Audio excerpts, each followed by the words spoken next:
घर के दरवाजे पर जो तुलसी का पौधा होता है, जीवन में सबसे पहले अगर दुख आता है, तकलीफ आती है, कष्ट आता है, बीमारी आती है, रोग आता है, कोई बड़ा घटना घटने वाली होती है, कोई बड़ा कष्ट आने वाला होता है, तो लक्ष्मी जी से माता पार्वती कह रही है, घर में जो तुलसी का पौधा होता है सबसे पहले घात उसी पर होती है। तुलसी का पौधा सूख जाता है, समाप्त हो जाता है, उसके डालियां मुरझा जाती है, नीचे लटक जाती है, मंजरी झुक जाती है, या तुलसी के कुंडे में जो मिट्टी है उसमें फफूंद पड़ जाती है।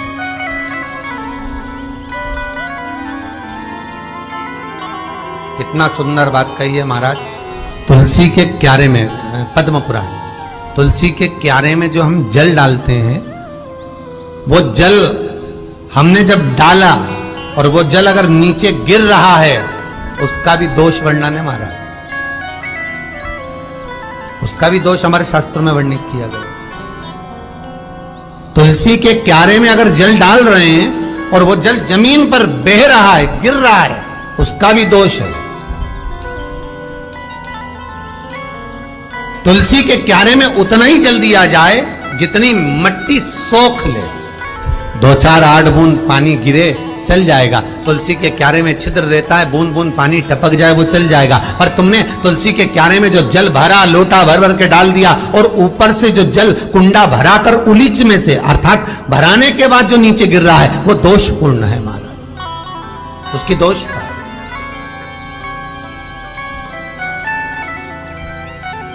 वो दोष लेने। तो लक्ष्मी से माता पार्वती जी कह रही हैं कि दूसरा क्रम है घर में वैभव, लक्ष्मी, संपदा, प्रतिष्ठा, यश, आरोग्य को पाने के लिए तुलसी के क्यारे की आराधना, तुलसी के कुंड को नमन करना। तीसरा क्रम कहा, घर में चाहे नल लगा हो, चाहे आरओ का प्लांट लगा हो, पानी का, घर में छोटा छोटा आरओ प्लांट लगा लेते हैं, फिर भी घर के अंदर रसोई घर में एक छोटा सा मटका, मटका नहीं तो हंडा, हंडा नहीं तो बाल्टी, बाल्टी नहीं तो कलसा, पानी का भरा हुआ, जो नारी रखती है दूसरे दिन उस पानी को बाहर ढोल कर फिर वापस धोकर भर लेती है। मटका रोज धुलता है, हंडा रोज धुलता है, प्रतिदिन का जितना जल उस पात्र में रहता है, भरता है, ऐसे ही घर में संपदा भर। 3 क्रम। चौथा, नारी के मस्तक पर जो चीर होता है, ये पूर्वज, इसी चीर से कथा प्रारंभ हुई थी और वहीं पर लक्ष्मी पार्वती के संवाद पर चल रही है महाराज।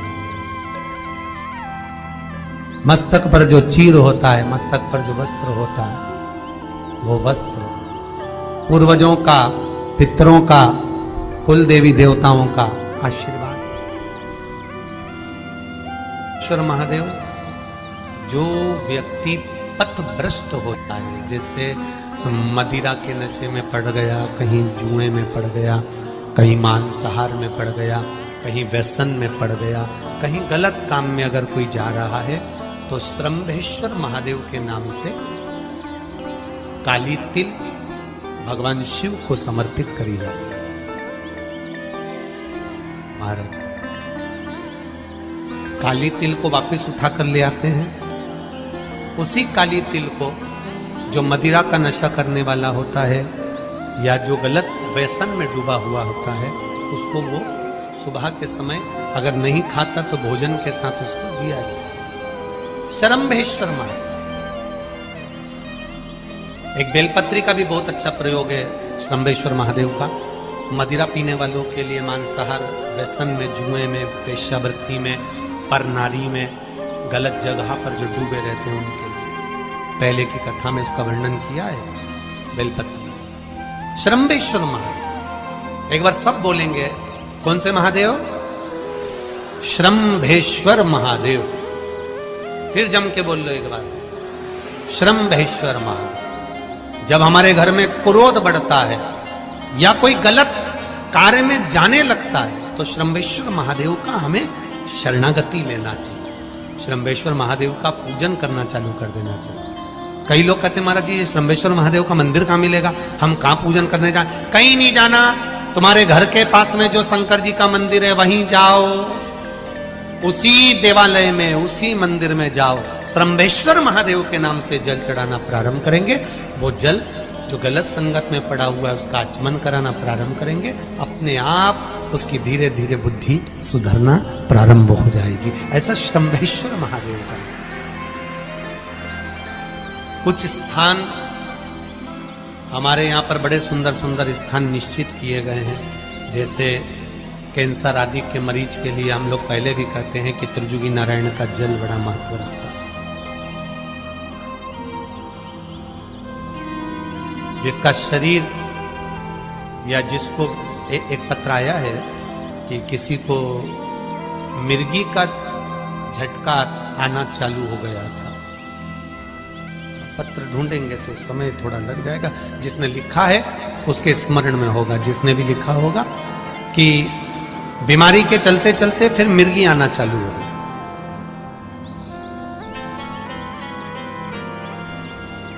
जिसने भी लिखा है वो दोनों हाथ एक बार हिला देना। जिसके लिए भी लिखा होगा वो इतना ध्यान नहीं आ रहा, तो उनको मिर्गी का झटका आना प्रारंभ हुआ। अब मिर्गी का झटका आना प्रारंभ हुआ, कई महीने निकल गए, मिर्गी के झटके बंद नहीं। तब उन्होंने पत्र में लिखा है कि श्रम्भेश्वर महादेव का आपने जो वर्णन करा था 31 बेलपत्र वाला, गुरुजी हमने वो 31 बेलपत्र वाला प्रयोग करना प्रारंभ करा, और उन्होंने पत्र में लिखा है कि मिर्गी के झटके भी बाबा की कृपा से ठीक हो गए हैं, अब कोई झटके उनको आ नहीं। श्रम्भेश्वर महादेव का जो वर्णन है, श्रम्भेश्वर महादेव का जो गुणगान है, ये कोई साधारण नहीं है। शिव महापुराण में भागवत के प्रहलाद चरित्र को लाकर रखा गया है केवल श्रम्भेश्वर महादेव के प्रागट्य के लिए। ऐसा श्रम्भेश्वर महादेव का गुण। एक बार फिर आप लोग भूल ना जाओ, उसके लिए एक बार फिर से बोल लो, कौन से महादेव? श्रम्भेश्वर महादेव। ये श्रम्भेश्वर महादेव जैसे कुंदकेश्वर महादेव, कुंदकेश्वर महादेव का क्या काम है? माता पार्वती ने विदल उत्पल को मारने के लिए जो कुंदुक फेंका था, वो कुंदुक भगवान शंकर के पांव में जाकर गिरा था, तो शिव जी का नाम कुंदकेश्वर हो गया था। जब हमारे यहाँ कोई दवाई नहीं लगती शरीर में, कोई कैंसर जैसा रोग हो गया, किडनी लीवर का रोग हो गया, या बीपी शुगर का रोग हो गया, शुगर लेवल में नहीं आ रही है, तो आप शंकर जी पे से जो बेलपत्र ला रहे हो कुंदकेश्वर महादेव के नाम से लाओ। दवाई खाओ, डॉक्टर को दिखाओ, सारी जांचें कराओ, डॉक्टर के अनुसार चलो, डॉक्टर जैसा बताए वैसा करो, पर उस दवाई को भी शिव जी से कहकर कि बाबा कुंदकेश्वर महादेव का नाम लेकर उस दवाई को भी हम कुंदकेश्वर महादेव का प्रसाद समझकर पाना प्रारंभ करो, धीरे धीरे आराम लगना प्रारंभ होगा। कुंदकेश्वर महादेव रोग मुक्ति के लिए होते हैं, और श्रम्भेश्वर महादेव बोलो बोलो जरा जम के, व्यसन की समाप्ति के लिए होते हैं।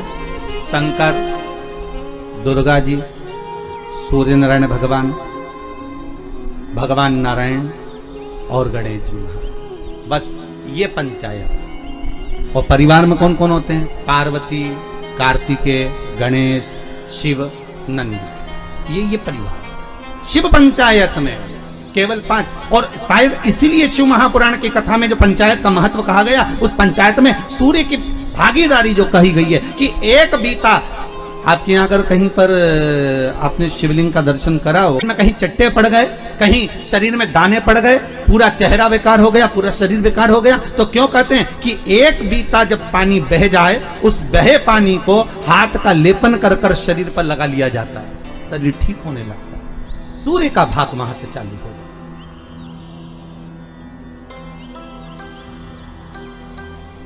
शिव पंचायत का बड़ा महत्व है महाराज जी। अगर आप लोगों ने लिंग पुराण पढ़ी होगी या शिव महापुराण पढ़ी होगी तो उसका बड़ा महत्व है महाराज। कहते हैं में मक्खन का लेपन कर दो। काय का लेपन करना है? माखन का लेपन कर दो। और पांचों देवताओं के सामने चौमुखी 5 दिए लगे, 4 बत्ती के घी के, गाय के घी के, एक एक देवता के सामने एक एक दिया लगाओ पंचायत, और काम ना कर कर वापिस लौट कर आ जाइए।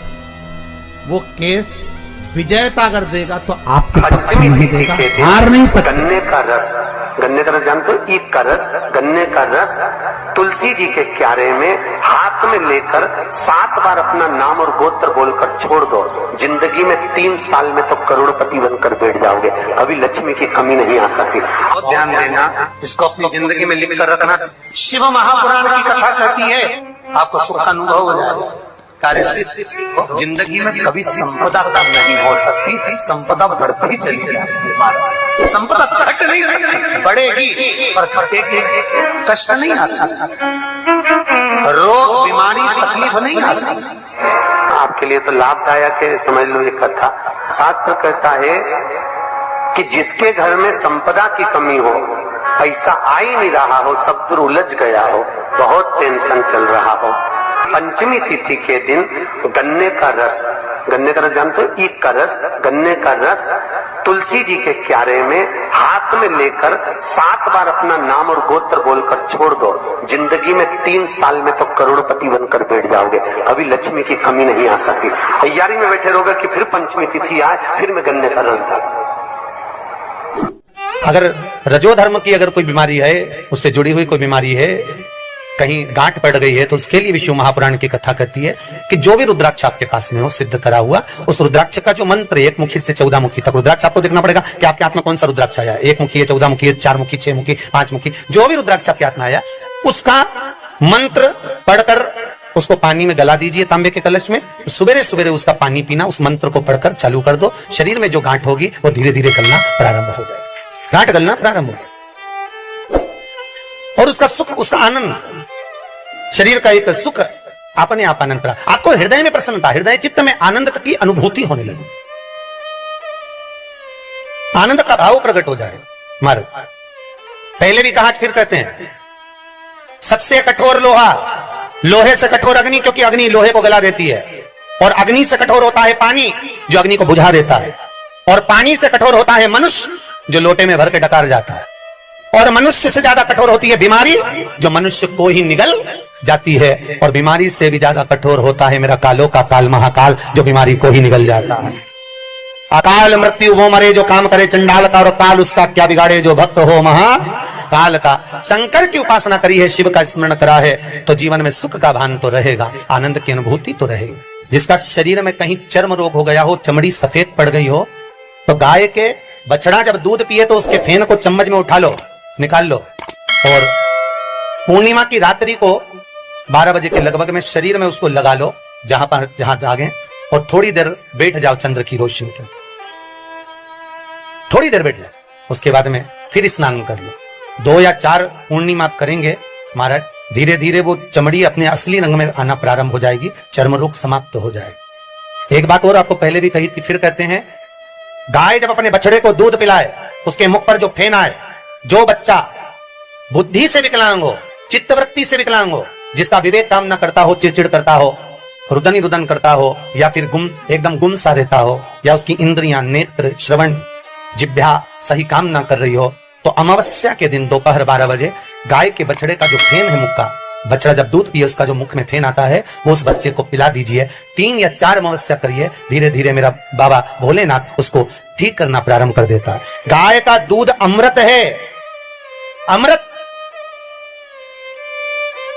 वो साधारण नहीं है हमारा, अमृत तत्व है। जितने आस्था चैनल पर कथा सुन रहे हो, जितने फेसबुक और यूट्यूब पर सुन रहे हो, और जितने इस छत्तीसगढ़ की पावन धरा पर बैठकर सुन रहे हो, बहुत सावधानी से सुनना। एक छोटा सा कपूर का टुकड़ा जब आरती में जलाया जाता है तो ये कपूर क्यों जलाते हैं? इस कपूर का महत्व क्या है? इस कपूर का कारण क्या है? ये कपूर है कौन जिसको हम आरती में जलाएं? क्या जरूरत इस कपूर को आरती में जलाने की? क्या जरूरत इसको यज्ञशाला में जलाने की? क्या जरूरत है इस कपूर को पूजन में जलाने की? स्वयं गुरु बाबा कहते हैं, यदि कोई आरती में, पूजन में, घर में एक कपूर का टुकड़ा आरती के बाद में जब समर्पित करेगा तो उसको अश्वमेध यज्ञ का पुण्य प्राप्त हो जाएगा। अश्वमेध यज्ञ के पुण्य को पाने के लिए कपूर का टुकड़ा आज भी आरती में जलाया जाएगा। एक कपूर का टुकड़ा सुख का, इसीलिए हमारे यहाँ शास्त्र कहता है महाराज, जब आपको घर में अगर ऐसा लगने लगे कि 15 दिन से बहुत बेचैनी है, बहुत दुख तकलीफ लग रही है, कोई ना कोई बीमार पड़ रहा है, कुछ ना कुछ तकलीफें लग रही है, तो एक पीपल का पत्ता ले लो, उसके ऊपर एक कपूर का टुकड़ा ले लो, सारे घर में घुमाकर उसको दरवाजे के बीच मध्य में जलाकर रख दीजिए। थोड़ी सी जला 20 से 25 मिनट के अंदर मकान में एनर्जी वापिस आ जाएगी, उस भवन में एनर्जी वापिस प्राप्त हो जाएगी। 20 से 25 मिनट के अंदर एनर्जी वापिस। लग रहा है कि यहाँ नेगेटिव है तो उसको पॉजिटिव बनाया जा सकता है। रात को 12 बजे शंकर जी के मंदिर में शिवलिंग पर चढ़ी हुई बेलपत्री को उठाकर शंकर मंदिर का शिखर देखकर चबा चबा कर खा लीजिए। आपके पांव के घुटने बदलने की जरूरत नहीं पड़ेगी, ऑपरेशन की जरूरत नहीं पड़ेगी।